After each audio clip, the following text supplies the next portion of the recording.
आणि पहाटेच्या गुलाबी थंडीत आज पार्लेकर रस्त्यावर धावले। निमित्त होतं पार्ले महोत्सवाचं। लहानांपासून मोठ्यांपर्यंत साऱ्यांनीच या छोटेखानी मॅरेथॉनमध्ये सहभाग घेतला। प्रसिद्ध अभिनेते मनोज जोशी यांनी या मॅरेथॉनचं उद्घाटन केलं। 10 ते 15 वयोगटात ही स्पर्धा पार पडली। यात 12,000 स्पर्धकांनी सहभाग नोंदवला। पार्ले महोत्सवाचा आजचा 8वा दिवस आहे। या महोत्सवाच्या निमित्तानं विविध खेळांची पर्वणी पार्लेकरांना मिळाली।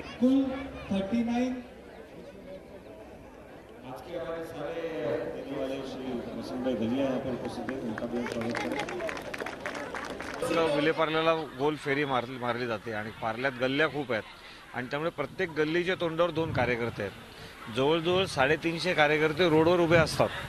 तर एक फुल फ्लेज ॲक्टिव्हिटी आहे कार्यकर्त्यांसाठी, पब्लिकसाठी आणि ज्यांना धावण्यात इंटरेस्ट असतो त्यासाठी। आप देख सकते हैं कि सुबह 6:30 बजे से छोटे छोटे बच्चे से लेकर इतनी ठंड है, वैसे फिर भी इतने लोग यहाँ मौजूद हो गए।